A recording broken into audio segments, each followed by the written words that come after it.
कल आज मैं आपके पास एक बड़ी वजह से आया हूं। ना करो ये। एक वजह से आया हूं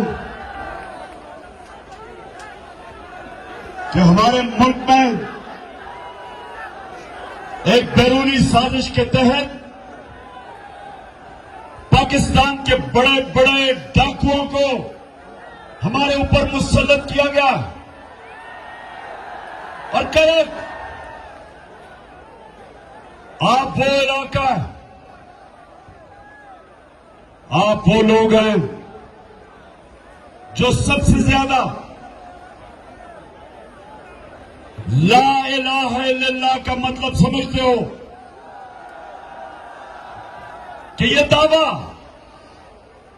कि अल्लाह तेरे सिवा हम किसी के सामने नहीं झुकते, ये हमारा दावा है। तो जब ये चोरों को एक बैरूनी साजिश के तहत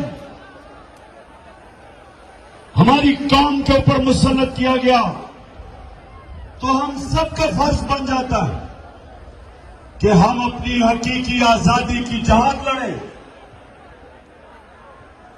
क्योंकि गुलाम की परवाज नहीं होती, सिर्फ आजाद इंसान ऊपर जाते हैं, आजाद मुल्क तरक्की करते हैं, गुलाम सिर्फ अच्छे गुलाम बनते हैं। तो जो ये साजिश थी, कर इसका क्या मतलब था?